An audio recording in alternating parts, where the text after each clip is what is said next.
So now I have my thinning shears out. I'm gonna go ahead and blend the area that I clipped over to the area that's not clipped. And again, Rebel was groomed a few weeks ago, so your dog may be more hairy here, down here.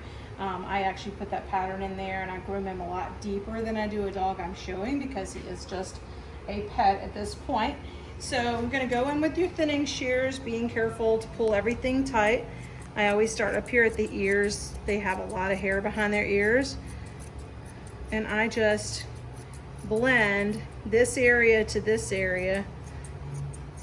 Rebel has so much hair, more than the average dog. So you just want it to be nice and neat. I mean, keeping in mind that, you know, a lot of the things that we do for the ring are just for looks. They're not really, they have nothing to do with the dog's ability to do its job. So this is just a video to let you work with grooming your dog during your time home. And so as you can see, it's nicely blended from the front to the back. And we can use it, we're gonna use the thinning knife and go ahead and take that down just a little bit more and make it cleaner. So I always pull the head up like this because I don't want to pull all the skin. And I use this thinning blade and I just rake this hair down here and make sure that it blends from here to here really well.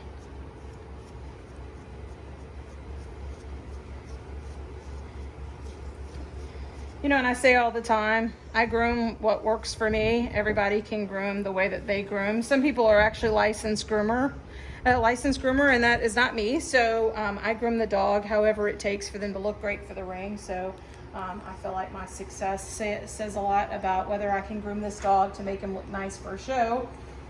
So this is just what I would do if I was grooming this dog to go to a dog show.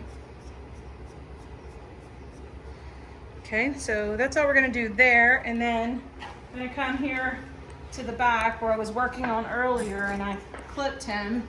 Now I'm gonna go in and scissor and blend this in with the thinning shears, just like I did with the front.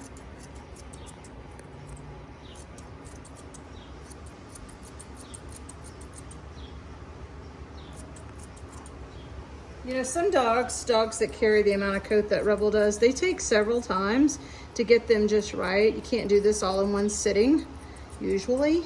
I have mini Beagles that don't carry this much coat, and I can get them easily done looking really nice in one setting. So Beagles are supposed to have a really nice shelf here. This is the part the standard calls for a dog behind the tail.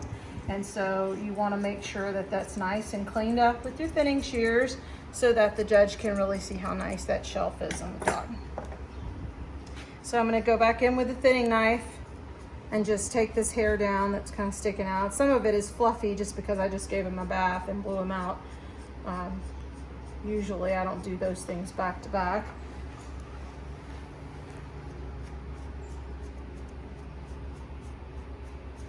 You never want to groom a dirty dog.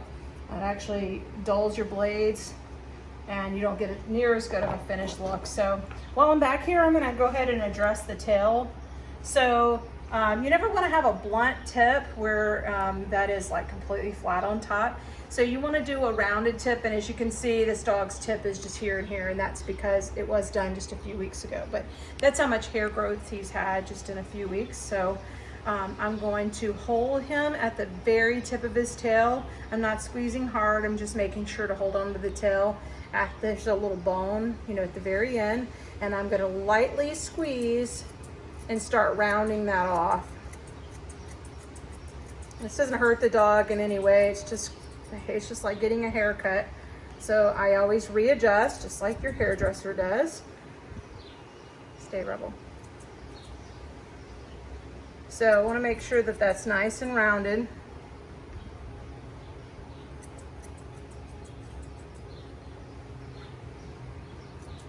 Rebel has a really beautiful tail, so I like to show it off. Make sure that I cut the hair nice. So now I'm going to stack him. Make sure that his tail looks good. I always start at the base when I'm stacking. You know, tickling the base of the tail, and then I can pick it up. All right, so we're gonna now address the top line of this dog. So there's a lot of work to be done on the top line of mini dogs. A lot of dogs that dip here in the middle. They do that for a lot of reasons. It's not a structural video, but as the dogs grow coat right here, that typically that is covered up. So this dog has a lot of hair sticking up, and his top line at this moment is just a big mess. So the first thing I'm gonna do is brush him really good. And just make sure that I'm not taking off hair that's just sticking up because it's fluffy. I wanna make sure that I'm taking off hair that really needs to come off. So all of this is just to make sure you're showing off. This dog has a completely level top line. There's no reason for you to let him run around the ring with his hair up here and low here, or vice versa. Sometimes their tails pick their hair up in the back as their tail is up. So I always make sure that the hair back here is very thinned out. So make sure you're looking at him directly from the back. And I start here and make sure that this is a nice transition again. So you can see from the back that this hair is completely level down here. Okay, so we're not worried about this side yet because I haven't done anything with it. The first thing I usually do with a dog like this is get into this hair here, and I try to dig some of this hair out. Rebel has a lot of coat again, so it's totally different than some of my other dogs. Don't carry near as much coat, so I like to put my thinning shears underneath and just take a couple of nice cuts here. Again, I do not suggest this unless someone's there to watch you and work with you on this. I learned this from my mentor. There's lots of other ways to do this. This is just the way that I do it. So this is all the hair that we're gonna take out of that one little spot. It's a lot of hair. So that's typically all you need to do to thin that out. You can go in with your thinning knife, and I always pull the skin taut up here and pull some of the hair off like that. So I wanna make sure that he's nice and level. Since he's structurally level, you don't want his hair to make him not look level. Rebel's being a good boy, but he doesn't care for this so much. All right, so that's what I do there in this area. Sometimes I go in and take some hair off the back here. I'll show you how I do that. If you'll come closer behind my shoulder. So I pick the hair up here and start with my pair of thinning shears. And I just clip the very tips off of this hair. And I come back in and I do the next piece. And I'm gonna do basically 3 times back here. That's why the hair has to be very clean for this to work. So the reason I'm doing that and making sure I'm pulling this through is so that when the tail is up, see, it lifts this hair right here. So I take some of that hair off to make sure that this stays level. Because again, the dog's back is level, but the hair sometimes makes it not level. So now while I'm doing that, I see that this hair is also sticking up.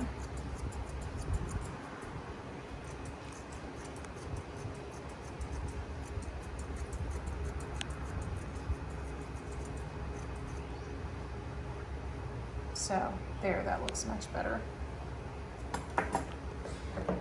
Okay, so for the rest of you that just want to see what it looks like with completely finished, again, I can use a thinning knife and do this and make this 9-year-old dog stay on the table for a really long time, or I can just use my Furminator, which is a very pet way to do things, and that's okay. For some of you, that's all that your dog needs. And I'm gonna run over these areas with a Furminator because this dog's got so much extra coat that he does not need, and we're going into the summertime. And so I'm gonna go ahead and take more of this off. I do sometimes thin out this neck area.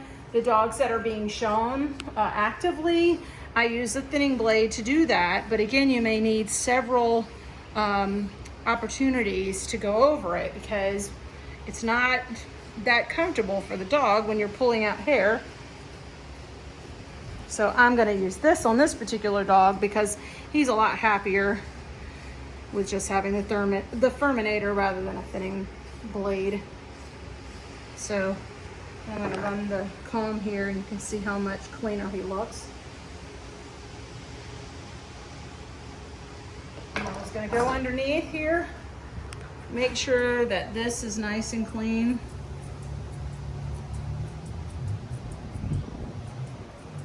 Again, this is just being very picky if you just want the dog to be really tailored for the show ring.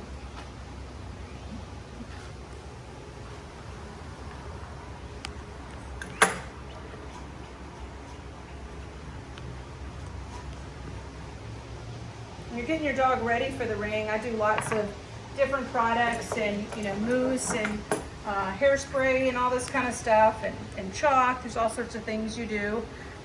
Or you can do. You don't have to do any of those things. But one of the things is making sure that the tail is not a bottle brush. So this dog wakes up in the morning with a tail like this, but some of the dogs I just simply brush the top down. And I usually use more of a slicker brush for this. And that's all I do for the tail. I mean, obviously, if you want to round some of it off, that's great, but it's totally not necessary. So I think we have a pretty good looking finished product. Rebel's about done. Feel free to message me any questions. You can find me on Facebook, Jennifer Bell. Or you can find me in my breeding page, Fleur de Lis Beagles. You're welcome to message me there and ask any questions that you might have. I also have a handling page, jenniferbellhandling.com. Thank you.